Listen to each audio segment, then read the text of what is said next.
Hello again, and welcome to The Whole Life. I'm Grace Fielding.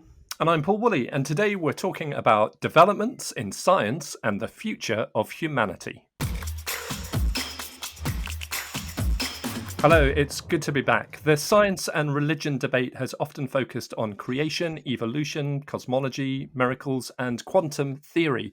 But perhaps that's a mistake. Religious belief has survived, indeed thrived, under many different models of the universe. And perhaps the Christian story was never intended to be a competing explanation for the science of any age. But where science and religious faith really do come together, sometimes furiously, sometimes you could say fruitfully, it's over the status and nature of being human. And that's never been more important than today. So, whether it's the quest for immortality or the search for alien life, the treatment of pandemics or animal personhood, AI or mental health, abortion or genetic editing, really the list goes on. Science is making advances that are posing big questions about what it means to be human, whether we should change ourselves, and how far we should play God. Yes, absolutely. Could science one day defeat death? What would alien contact mean for humanity? Do you believe in aliens, Grace? I can't say it's a question I've ever given a huge amount of thought to, Paul, but I think my instinctual answer would be no, probably not. Perhaps that's a controversial answer. I'm not sure. Highly controversial. We'll discover in the course of this podcast. What about this one? Has medicine found a cure for sadness? Will AI replace us? Those are huge questions, aren't they? So, how can the Christian story help us engage with these questions and respond practically to the moral and ethical challenges that science presents us with, if only there was an expert on hand to help us? Well, Paul, I have very good news for you. There is, and he's with us today. And in fact, I Amazing. think he's a friend of yours. Is that right? Extraordinary. Yes, he is. Are you going to introduce him, Grace? I would love to. Our guest today is Nick Spencer, a former colleague of yours at the think tank Theos, where he's senior fellow. Nick is author of a number of books, including The Evolution of the West, Atheist, The Origin of the Species, and Darwin and God. And his latest book, titled Playing God, was written with Hannah White and was published in March this year. It's really good to see you again, Nick. This is just like old times. How are you doing? It's just like old times, Paul. I'm doing very well, thank you. I'm honoured to be here. Very good. You look in great health. Let's begin our conversation by thinking about the direction in which debates between Christianity and science have often played out in the past. That's something we've spoken about before. Before then, we think about the way the Christian story can help us think about some of the latest developments in science. Nick, how have science and religious faith related to each other in the past, and to what extent do you think that's been problematic? That's an enormous question, and the best way of beginning an answer to it is to say that the categories we often use for this conversation, science and religion, are relatively modern ones. If you were to go back 200 years, let alone 400 or 600 years, and ask someone, do science and religion, are they compatible? They literally wouldn't have understood what you were talking about. The kind of thing that became known as religion in the Western world and the kind of thing that became known as science coexisted not only peacefully but fruitfully for many, many centuries. It was only in the 19th century, really, a little bit in the 18th century, but mainly in the 19th century, that any notion that there might be any fundamental conflict between them emerged. It emerged for various reasons, but I guess probably the most important one was that science, to use the term anachronistically, was conceived in, born of, and nurtured by the Christian European world. Up until the early 19th century, it was natural philosophy or experimental natural philosophy. It was a branch of philosophy or in some instances, a branch of theology.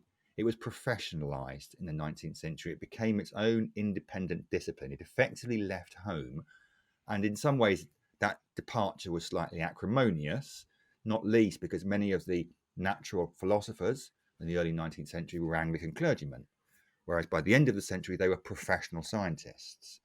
That, combined with a number of other factors, gave rise in the last third of the 19th century to several very big books that read the entirety of the history of science and religion through the lens of what was going on in the late 19th century. That was a period of conflict. So they saw conflict all the way back through the centuries. They reinterpreted the history in the light of that. And that is the view that many people have inherited today, that science and religion, or science and Christianity, have been and always will be in conflict with one another. Historically, it really doesn't hold water. There certainly have been periods of conflict and tension, some of which have been actually quite fruitful.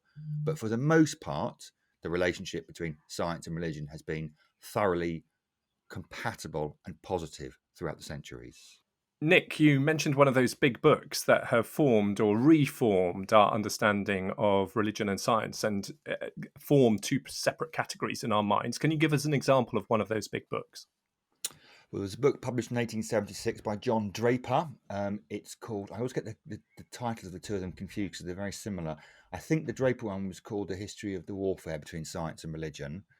There was a book published 20 years later by a guy called Andrew Dixon White, which was called A History of the Conflict Between Science, Religion and Christendom. I can't remember the exact titles, but they both seize on the metaphor of warfare and use that as the controlling metaphor to describe everything that had gone on before between these two entities of science and religion. Now, I'm sort of reluctant, obviously, to expose my own ignorance, so that it wouldn't be the first time. But the point is, I don't have either of those books on my shelves, and I doubt most people do. But what you're saying is, nonetheless, we have been formed, we've been influenced by those books. Our culture has, in terms of the present day and the recent past, and the way we've understood the relationship between religion and science. Is that right? Yeah, it really is.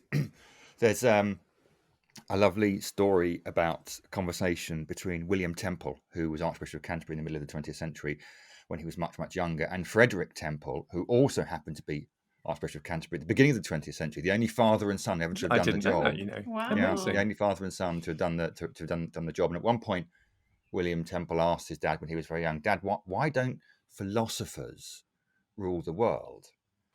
And Frederick Temple said, they do, stupid, just 200 years after they die. Interesting. And it's a lovely little story about how the ideas of centuries gone back, often dreamt up by people that you certainly don't read anymore and may not even know about, are massively influential. And this is one of these cases. Nobody reads White and Draper. I have a copy of the books downstairs, but they're impossible to get hold of except through kind of secondhand booksellers, that kind of thing. They're massive. They're not actually, they're quite readable, but absolutely nobody reads them. But as it happens, there's another figure in this story, a guy called Edward Humans, who was a very entrepreneurial publisher at the end of the 19th century and serialized a lot of these books. And so for people who weren't prepared to read a 400-page book, it came out in, I think his magazine was called Science Monthly or something like that. So it kind of drip fed into a broader kind of cultural bloodstream. But there were other factors as well. This was at the time when the Western world is coming to terms with Darwinism. It's before the fundamentalist phenomenon picks up in the US, which initially is not an anti-Darwinian crusade. It only becomes that after the First World War. But when it does become that, it seems to many people that this picture of conflict that had been drawn by White and Draper is now being confirmed by this fundamentalist reaction against rejection of Darwinism. So it wasn't as if there was kind of no fire beneath the smoke, but really there is an awful lot of smoke here in these books. That's fascinating. Let's accelerate then forward and think about the present day. What are the biggest challenges, would you say, presented by some of the latest developments in science? Can you give us some examples? Well, I mean, in one sense, I would say that science doesn't tend to put forward many challenges to religious belief, or at least not in a superficial sense. One of the arguments of Magisteria, which was the history of science and religion I wrote that came out last year, was that in actual fact, when there have been disagreements between science and religion, so in your terms, challenges put by science to religion, they've only superficially been about the things that you think they're about. So a lot of people think, well, Copernicanism, heliocentrism, the idea that the earth goes around the sun rather than the other way around, that put an enormous challenge to Christian faith in the 16th century. No, it didn't. Not at all, really. People say that the Galileo affair, which effectively strengthened that heliocentric argument with some strong empirical data, but an enormous challenge to the Christian faith in the 17th century. No, it didn't. Hardly at all. Now, there were challenges that emerged from that, but they're not the kind of challenges that you often think they are. Even, say, geology at the beginning of the 19th century, which said that, well, the Earth does not look as if it's 6,000 years old. It might be a lot older. I mean, that did cause something of a challenge to the Christian faith at the time, but it was accommodated slowly and in a relatively peaceful way. What really bugged people about those things was that science sometimes seemed to be drawing a picture of human nature, the human being, that was incompatible with the understanding of the human we got from the scriptures or from religious tradition. And actually, that is a challenge that went back right into the ancient world. So the church fathers disliked astrology, and astrology was a science in the ancient world. Why did they dislike astrology? Well, for a number of reasons. One of the reasons was that astrology seems to ascribe agency to the stars, cosmic agency to the stars, and the church fathers argued, no, that agency could only be ascribed to the creator. But actually, the deep reason why they didn't like astrology was that if your life was governed by the stars under which you were born, you didn't have free will. The decisions you made, you couldn't be morally judged for. So at one point, Augustine extraordinarily employs the logic of what in our day are known as twin studies, in which he said, well, hang on a second, you can get two twins who are born at exactly the same time, at exactly the same moment, under the same star, under the same astrological symbol, and they're totally different. So how does astrology work? So the issue there was, what does this science say about the kind of creatures we are? And more importantly, does the science say that the kind of creatures we think we are, moral, free, autonomous, dignified, however you want to describe it, are impossible? And if it says that, then there's a tension. So to go back to the 19th century, yes, there certainly were lots of issues around Darwinism, but one of the biggest issues was not so much are we evolved, but does that mean we don't have an eternal destiny? Not just are we evolved, but are we merely or solely evolved creatures? And coming back in full circle to your question, our ability to understand, to modify, to quote unquote improve the human is going to be unprecedented in the 21st century. So these questions are going to keep on coming up again. I wouldn't want to say these are massive challenges that science throws at religion, but they are, as it were, perspectives on the nature of the human that scientific development is putting to us. And that is going to provoke some, say, lively conversations about, okay, well, what is our essence then? What is our good? What is the nature of our being? I would like to say that is a fruitful conversation rather than a challenge. Yeah. Well, let's have a fruitful conversation, because I mentioned a few topics at the top: aliens, immortality, AI. I mean, they're challenges to humanity. And I think I'd want to say, therefore, to religion, to theology, given that theology is about understanding who God is, who we are, and how we relate in the world. So can you just give us a little example of one of those potential tensions that you see that might exist? Sure. Well, let's pick up aliens, because everyone likes to talk about aliens, Oh, not least yes. because you can't be proved wrong, really. I mean, you can talk Exactly. about what you like, and unless we get a communication by the end of this podcast, I think we're probably going to be safe.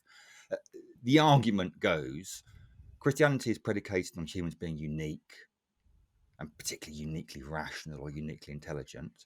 Aliens get in touch with us. We know we're no longer unique. We're certainly then not only not unique, but not the cleverest bird on the tree. These are aliens who have got to us before we've got to them. So we're not unique, we're not special, we're not rational. Well, Christianity depends on all those things, therefore Christianity isn't true. That is an argument I've heard from the horse's mouth, as it were. I think it's completely wrong, actually. In fact, I would go as far as to say that the existence of life elsewhere would probably make the existence of God more rather than less likely. That's a slightly separate argument. But where that argument goes wrong is that it imagines that human uniqueness, and in particular human value, is predicated on our rational capacities. For a start, humans would still be special if aliens arrived, because we're a species. Humans are special, blackbirds are special, earthworms are special. That's what being a species means.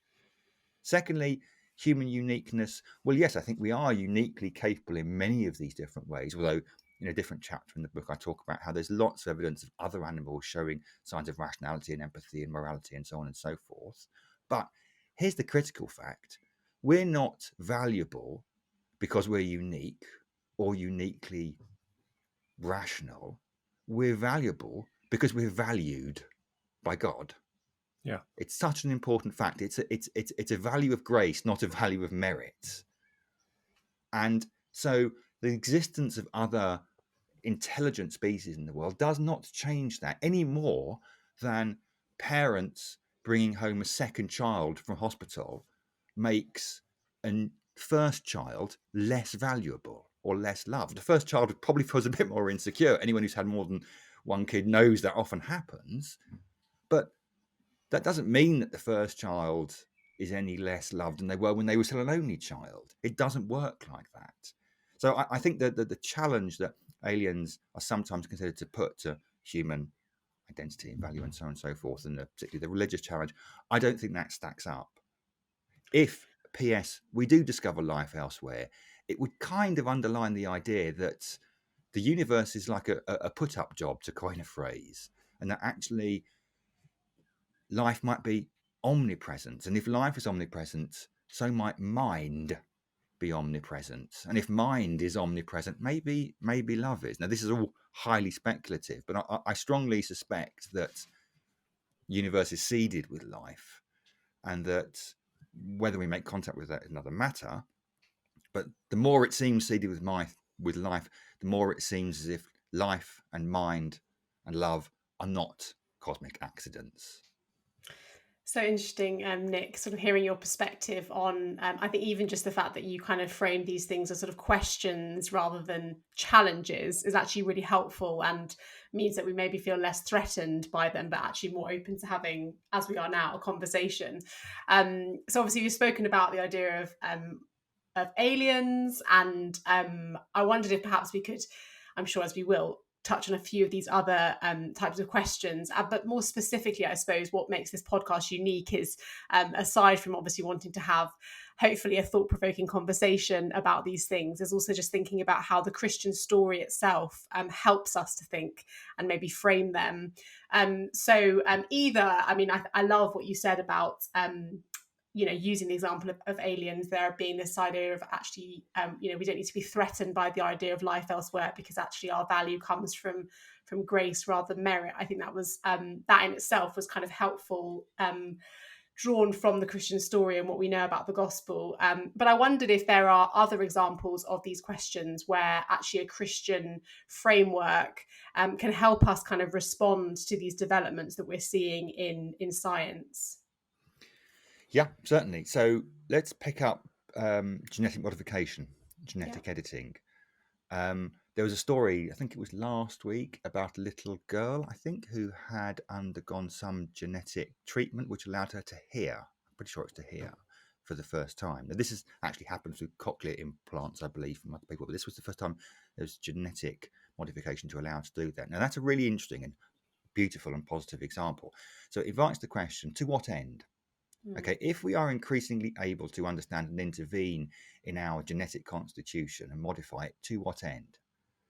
There's a really important caveat here, which is actually, all the promises of 30 years ago when Bill Clinton stood on the White House lawn and announced the decoding of the human genome. I mean, they've taken a long time to come, and they're still a long way away. It's not a code; it's a language. You don't tweak one gene and get one result at the end. So, we need to kind of, as it were, row back on our enthusiasm here. But nonetheless, it's worth asking the kind of questions. Now, in some instances, there are bads that can be treated genetically where it's obvious where we should do so. So someone is deaf, or someone has Duchenne muscular dystrophy, for example, or sickle cell anemia. It's liable. They are, I think they're monogenetic conditions, and they can be treated. And you would treat them because you're obviously treating a noticeable bad. But what happens when it's not a bad that's being treated? So I go into this in some detail in the book.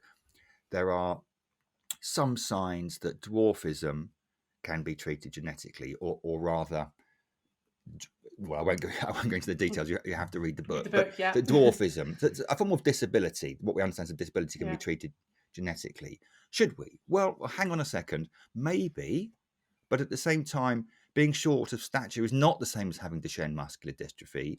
And as many disability campaigners have pointed out, actually, a lot of the time, that's a social issue. It's not a genetic issue.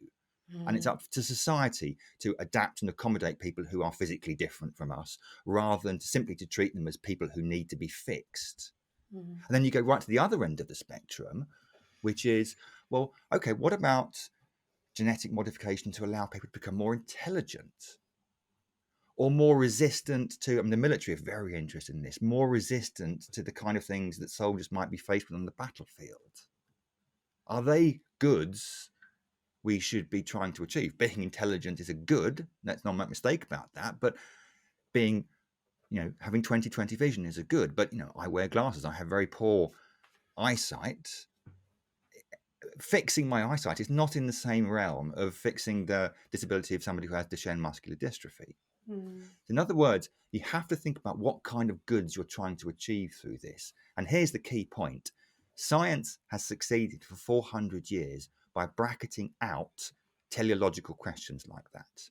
If you go right back to Francis Bacon at the beginning of the 16th century, he rebels against Aristotelianism, which was the science of the time, which posited that there were four different causes for things. One of those causes was a final cause. Things happened because they were being drawn towards an end. And Bacon said, no, I'm not interested in that. All I want is immediate and material causes. So science bracketed out ends. But here we are having this conversation 400 years later, whereby certain scientific developments absolutely demand that we think about ends. To what ends are we going to modify the human genome? Yeah, That is a philosophical and a theological question. That's where one of those really positive conversations could take place. Yeah, it's interesting. You've almost preempted because my next question was going to be, should we be using this, I suppose you could say, power that science offers us now? But actually, I think that distinction of, are we pursuing a good, or are we trying to eliminate a bad, is actually a really key. I mean, I think you answered it without me really needing to ask. I don't know if you've got anything else to add on that. Well, I mean, just two things. One is that one man's meat, another man's poison, and all that. There is no clear blue line between what a good is and what a bad is, of course, yeah. And that is the challenge here. Yeah. It's a question of moral identification and naming what things are bads and what things are goods, and actually within that, what things are intolerable bads, what are tolerable bads, what are contingent goods, what are necessary goods. The second point is that we called the book Playing God, but specifically to say that the familiar warning off playing God that we so often hear in these debates has no place, at least from a Christian worldview, in this debate. We are a God-playing species. That's what we're here to do. We have the cognitive, imaginative, communicative potential and duty to, as it were, act on God's behalf within creation. And we have been modifying creation for 7,000 years, at least, since the agricultural revolution. We are there to do that. It's not a question of whether we should be playing God, but if you like, what kind of God we should be playing. Interesting. Do you think part of the sort of reservation or concern people have around some of these latest developments, so I think, let's stay with genetic editing, is around the whole idea of perhaps those things becoming dehumanizing, whether that's, so I suppose if we take the genetic modification of embryos, for example, before a child is even born, is there something that alters with how human it is if a human has had a place in changing it? Yeah, I mean, in the first instance, it's a natural human reaction to be a bit resistant to and afraid of the new, and this is just a similar, familiar case of that. When that new is highly invasive, and I don't actually mean that in the critical sense. I simply mean that it invades our kind of a familiar space, and particularly our human space. We're going to be even more resistant.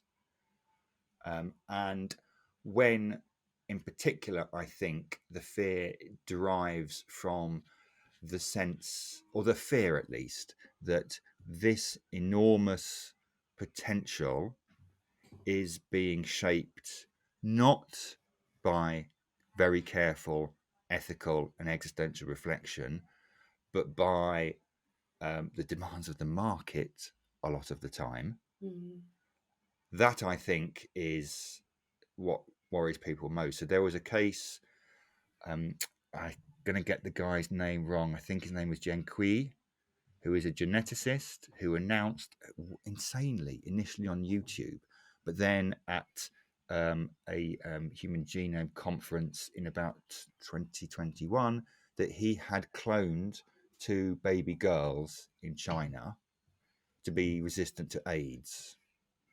And this is another fascinating example. Now, look, to make us resistant to diseases like AIDS is clearly a good, or it's addressing a bad. So, who could object to that except for the fact that he had done it completely outside of any regulatory framework. Yeah. And he was basically stripped, and then he was imprisoned in China for a few years. Wow. That is the kind of thing that really does give that kind of science a bad name. This is extremely potent, but also very far from risk-free technology. And therefore, at very least, even if you are pro playing God, there is a massive proceed with caution sticker all over it. And I think a lot of people's anxiety comes from the fact that sometimes they fear that proceed with caution sticker has been ripped off. Mm. Let's just park up a minute, Nick. I mean, firstly, a statement, which is, I think what you're saying is that playing God, far from it, if you like, being, in a sense, dehumanizing, is part of what makes us human. In other words, created in the image of God with very significant autonomy, but also a role to be good stewards of creation that necessarily involves being at least partners in some of these endeavors. So I think it's just to kind of clock that we've got that right in terms of understanding what you're saying. I think the second thing that I wanted to ask you was you talked about genetic editing enabling someone to hear. Now, at one level, that seems uncontentious. I mean, I think that's uncontroversial. I mean, that is, hearing is a gift, and we want as many people as possible to have it. But it's not without controversy. There would be those in the deaf community that would have serious problems with that. And then I would have serious problems if we wanted to start using genetic editing, if it was possible, for example, to change someone's ethnicity or the color of their skin. Because then you sort of feel, right, we're now into the territory of eugenics. Any thoughts, just briefly, on that? So I think that's exactly right, and there are cases from amongst people in the deaf community on exactly that point. And sight would be another example there. Sight is a good. Quite clearly, it is a good. And if you could genetically prevent blindness from birth, why would you not? Okay, that makes sense. But in what sense is sight a good? In that, well, I mean, does it have to be perfect vision to be a good? What about people like 75%? I think it is the British adult population that wear some kind of corrective surgery or wear glasses. Do they become? Are they less human? Are they less valuable because they can't see quite as well? So the concern is we have some idea of what perfection is. Perfect hearing, perfect sight, good looks, intelligence. Describing anyone, Paul? I don't know. I can possibly comment. Nice of you to say so, exactly. Nick. Yeah. Oh, sorry. I want to flatter you. But so these are the goods we're pursuing. We have a means to pursue them, and we go about doing so.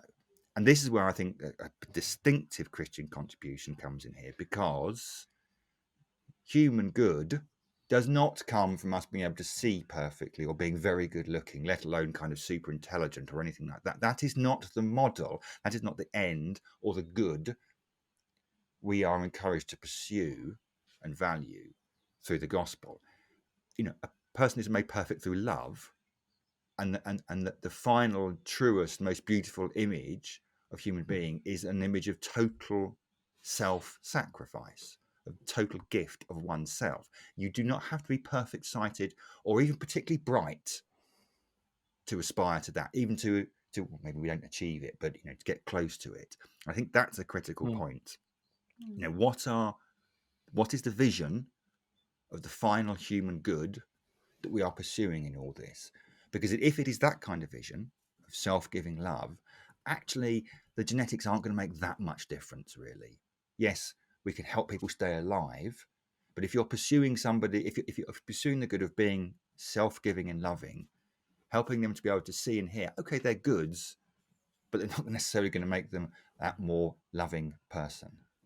It does expose us, doesn't it, to think about what really matters. What do we really prioritize, really, in terms of some of the decisions we take on that? We've talked there about some recent developments in science, but to what extent would you say that developments in science are perhaps changing the way we think about some of the most contentious issues that have existed for a while? So, for example, I'm thinking of, say, abortion. I'm thinking of assisted dying.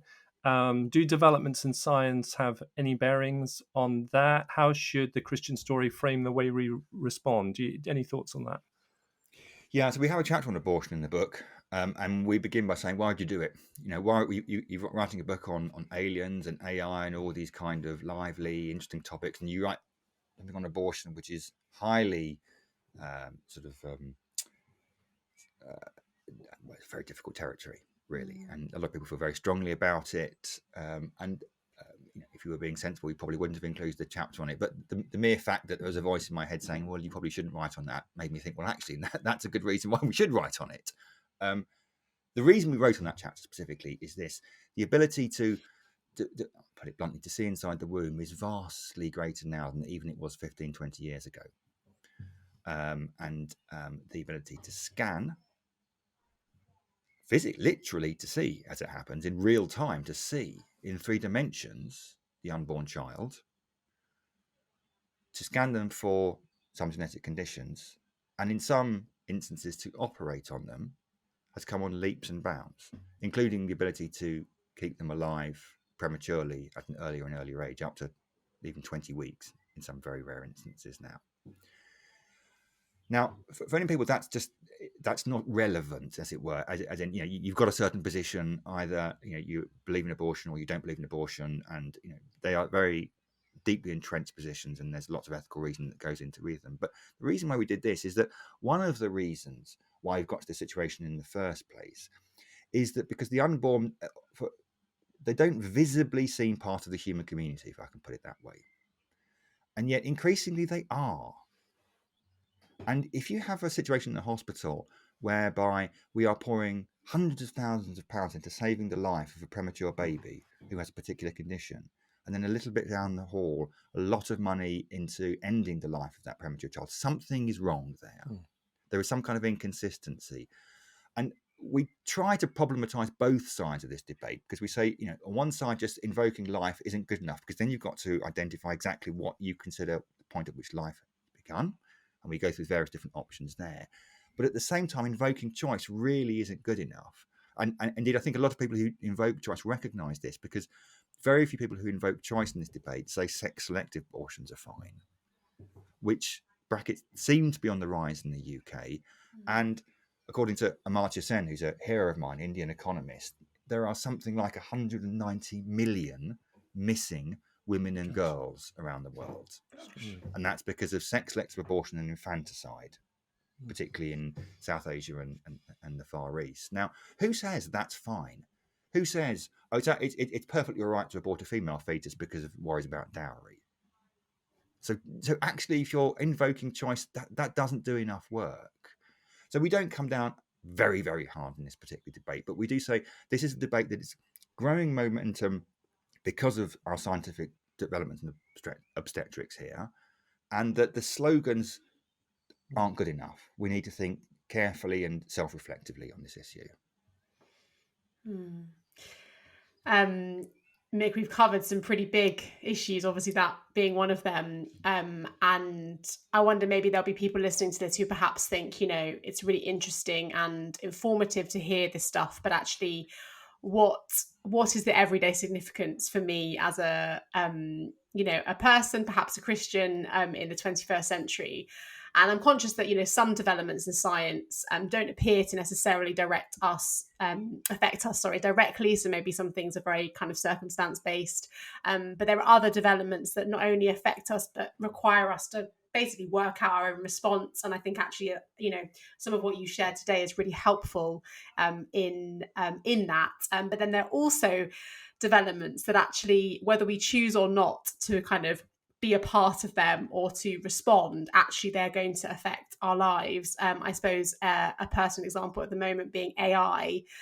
So what is the everyday significance of what we've been discussing today? And then to sort of hook on a question onto that, specifically for Christians listening, what's the kind of distinctive contribution that we can be making in this space?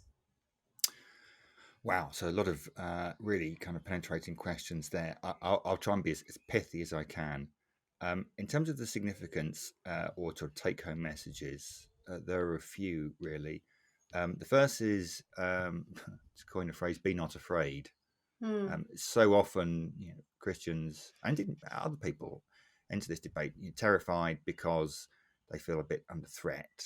And particularly if you bought into the kind of science and religion warfare metaphor, you feel automatically on the defensive. And part of the purpose of this book is to say, no, actually, this should be an area for fruitful conversation, necessary conversation, rather than perpetually being on the back foot and it being combative. Yeah. Second thing is, don't use the phrase playing God in the sense of we shouldn't be playing God. Okay, you should be playing God. The question is, as I said, what model of God, what kind of God? That has no place in serious ethical debates of this nature. Third, final, picking up your point about what role, if there's any distinctive role that Christians should play in this, it is the recognition of the absolute centrality of the person in all of these debates.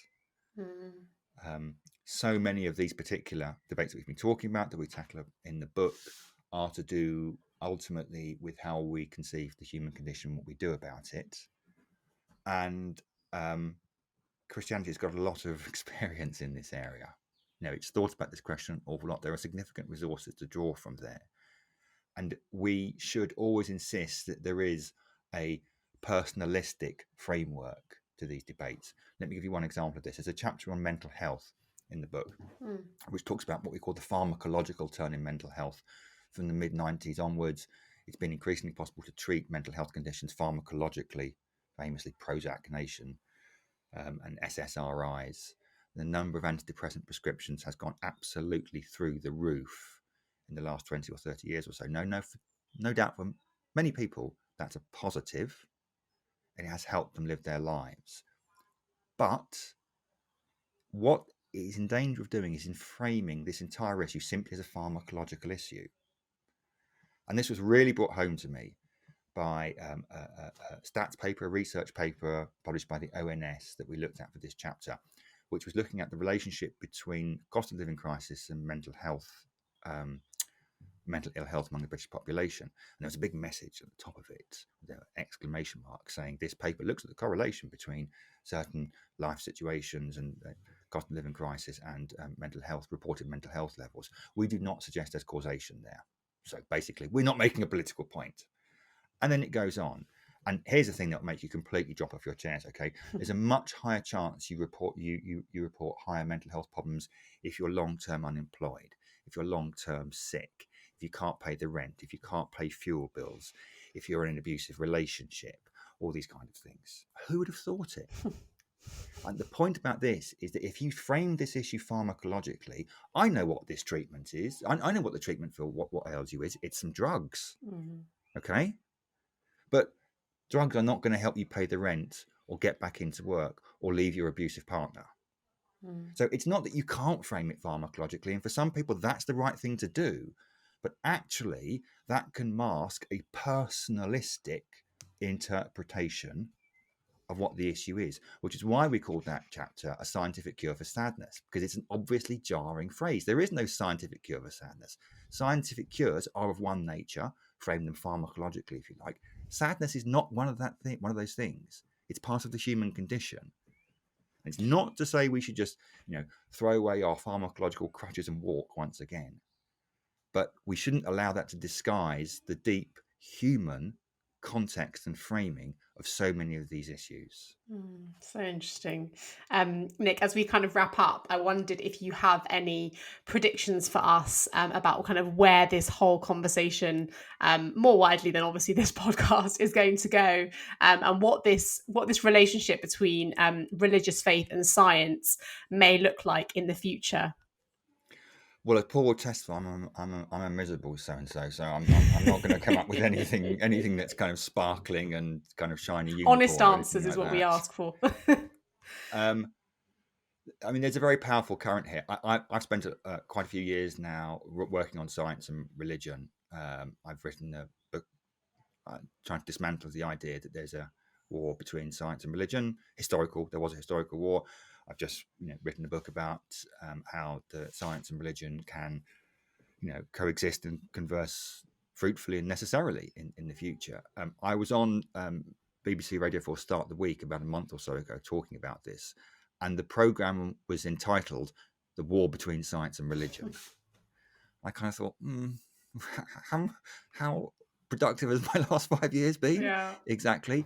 There are very, very powerful currents here, okay? And there are certain kind of almost self-fulfilling narratives that we need, or at least some people in society think we need, and that happens to be one of them. So I'm not imagining that the script is going to radically change anytime soon, but reality does have a habit of bringing us up short.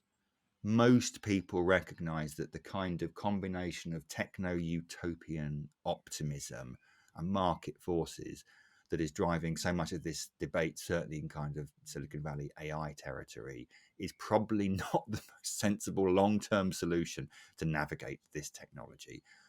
And that we are going to need ethical reflection, and ethical reflection is, certainly of this instance, is always predicated on deep anthropological reflection. What kind of creatures are we?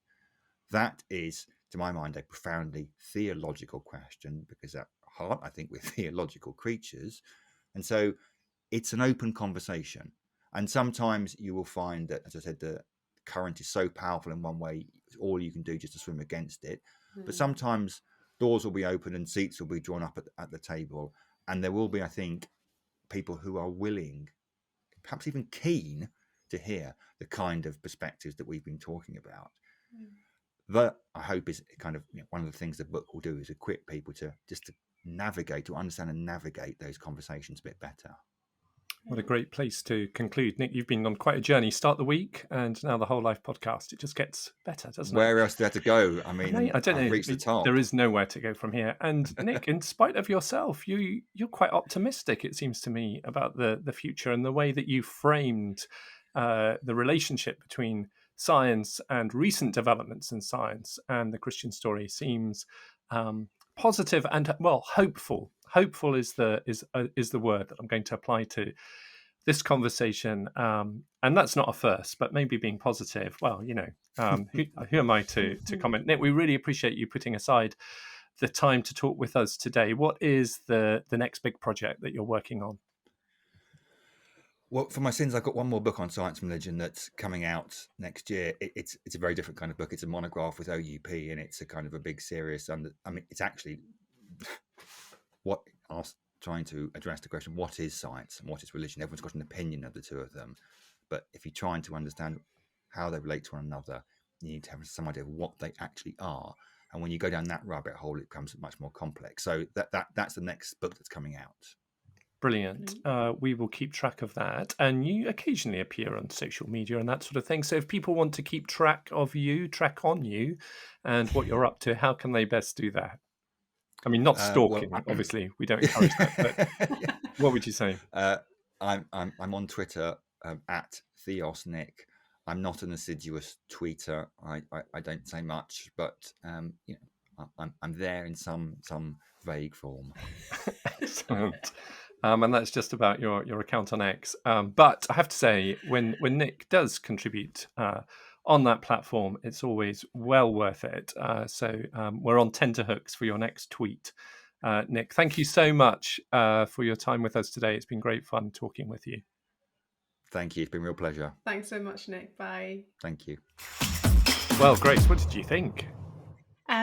Paul, I thought that was a really, really interesting conversation. I was really struck actually in the first question, or I should say the first answer, that Nick gave to your question, just around the kind of the historic relationship between science and religion, and actually how his answer about the fact that years and years gone by, actually it wasn't such a complex relationship. And I think I was really surprised by that. And also I think it also gave me a bit of encouragement, in the sense that I feel like sometimes when I've been in situations where I've had to kind of, stick up for my faith or defend my faith, often science is the kind of the ammunition that is often used. And so I think I really liked the whole framing of the conversation, that actually they're not two completely separate ideas that have to be in conflict, but actually, they can allow us to have, how did Nick phrase it, lively conversations um, around it, which I thought was exactly what we had today. And I also thought his challenge just around, I suppose his book title, Playing God, is quite provocative in itself, isn't it? And actually often when we use that phrase, it's in a very negative way of, why are humans trying to play God? And Yes. actually that's a critical thing. Whereas actually I think, again, this idea that I think, Nick was saying, wasn't he, that it's not about whether we try and play God, it's about how we as humans play God. And actually that, obviously, through the lens of stewardship and of wanting to I suppose take responsibility for the way that God has instructed us to look after not only obviously the planet, but also everything within it. I was positively challenged. I found it really, really interesting, and definitely made me think. Actually, I know that various things that we touched on, Nick said, "Oh, there's a chapter on this on my book," and I thought, especially when he mentioned about mental health, I thought that was I would love to have heard him a bit more on that. But Yes. I suppose I'll have to get a copy of his book and read Get the that. book. Yeah, What he about might sign it for you? you. I thought four things, Grace, if you'll Go indulge for me. it. One of them was what you've just mentioned, which was around the phrase playing God. I thought it was really Mm, helpful in that it's banded around, but essentially his point saying the issue is, what does the good look like and how do we do that well? So I thought that was helpful. I thought the comment around aliens I found intriguing, and um, his idea that actually if we were to find other life forms, that for him would be further evidence of the existence of God, essentially, rather than a problem or a challenge to the Christian faith. And I kind of thought, yeah, I can see that. I agree. I I'm saw you all nodding away there. Exactly, I'm all up for aliens. And then this thing, I suppose, relates to the first point, which is it would be really refreshing, wouldn't it, if when we're having these ethical, moral debates, we started from the perspective of saying, look, what does good look like? What is Mm, our vision of a good society?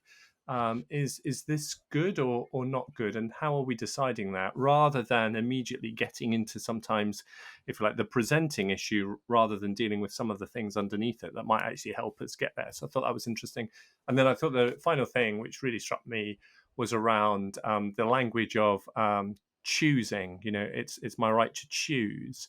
And mm, I thought the way that Nick really challenged that and said, no, there's some choices that we would never say, we would never talk in those terms. So if we would talk about, the right to end a pregnancy on the basis of the sex of that child, we wouldn't say that yeah, that is a reasonable choice. That yeah. isn't a good. And I thought that was helpful, and I think it was a reminder, a little bit maybe like the phrase "playing God," that sometimes the language of choice, of playing God, maybe even sometimes the language of life and the language of rights actually can be sometimes unhelpful or not Mm. helpful. So I thought that was good, and I thought lots to chew on and ponder. I thought, Yeah, absolutely. I think I definitely also agree in terms of that, when he spoke about this whole idea of good and bad, and actually how a lot of it is us needing to have further conversation, or maybe further ethical reflection of what is the end point of what is good. And I think the way he framed that from a Christian perspective as well, of actually at the end of the day, good is being self-giving and loving. And actually, I think that was a really practical and helpful lens through which we can maybe have some of those conversations, because I think the word good is so vague and a bit nothing sometimes, isn't it? Yeah. But to have a further reflection of how that looks. So yeah, I thought it was a really good one today. Yeah. No, well, thank Well, you, Grace. And by the no, way, thank Grace, you, just Paul. before you wrap up, of course, this is our penultimate episode in It this is. series, isn't it? Which is, there's a sort of profundity to that. But Yeah. also, it's worth saying that we've got another episode, final episode in this series, but to say we are planning, are we not, Grace, a special, we don't want to give too much away at this point, but a special little series that will We happen are. between the ending of this series and the beginning of the next. I can't imagine what that looks like at the moment, but we will have more information on that soon. Indeed, keep your eyes peeled, everybody, and make sure you have subscribed to The Whole Life in whichever platform you're listening to, which means that you will, or should at least, get a notification when we do, upload this next mini season. But we hope you've enjoyed today's episode, and do let us know what you thought of, some of these things that we've chatted about today in the comments below. But until next time, for our final episode, goodbye from me and from Paul. That was The Whole Life. Goodbye.